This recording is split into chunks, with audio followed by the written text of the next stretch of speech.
everybody, this is Dave, back for episode number 6 on Zombie, It's What's for Dinner, and I'm back with this guy, Michael Burnett.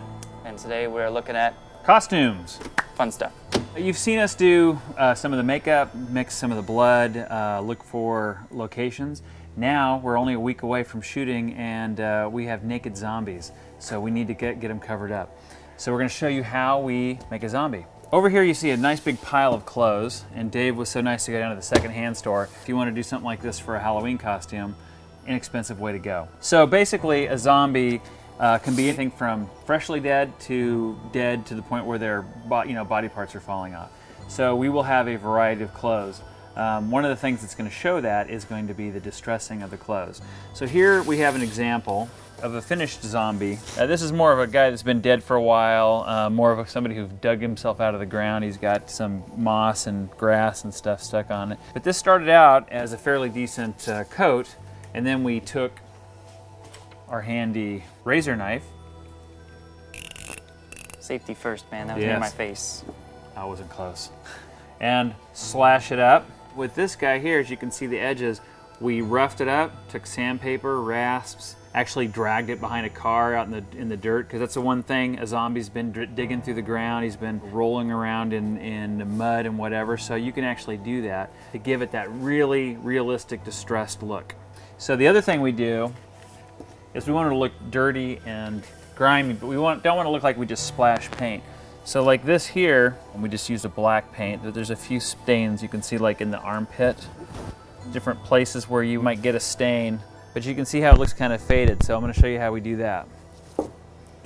First, take a spritzer bottle, about half full of water. Then I'm going to use some acrylic paint. This is burnt umber. His favorite color. I've seen him do everything with it. Put a little bit in here. It is a good color. So this is burnt umber. What I'll also do when I'm going to do a whole bunch of clothes like this is have several different colors. A yellow, maybe a black, a brown, like this, which is burnt umber. And I'll prep several of these. And I'll also have one that's just plain water. So we're going to take one of our shirts from the thrift store and lay it out. And I'm going to use just a little bit of water in a few spots. This will help so when I spray the paint it won't be as concentrated in those spots. So do that, and then we use our spritzer. Now normally we would do this standing up, like hanging or maybe on a mannequin. But you can see we just get kind of an organic pattern, and then you can go back with some of your, if you want to get some of these, so I can hit those and it makes them fade out.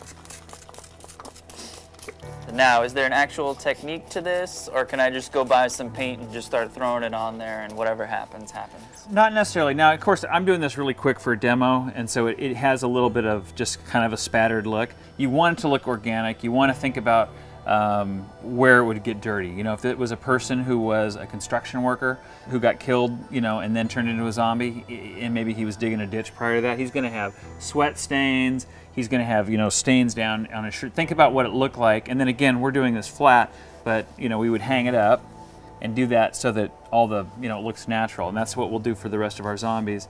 For demonstration purposes, we're just doing it this way. And again, this is just one color. We'd want to do a, you know, variety of colors. You can use things like moss. This is just a Spanish moss that you can pick up at like a garden supply or a arts and crafts, same place you can find some of that paint. And this can be applied with just spray glue. And that's why we shoot all the videos here. Because we have all this stuff. So you can see and that's the thing, there's really no wrong way. As long as when you're finished, it looks good, looks natural, you're good to go. So stay away from like orange. I don't want to have orange on my zombie No, I shirt. would stay away from Lime fluorescent greens. colors. Yeah, fluorescent colors, no good. Okay. So anyway, you can see, like, you know, we did accessories, belts, everything's been distressed. We even have like holes where we've put some rubber skin so that we don't have to actually paint the actor underneath. So I think that's about it for costuming.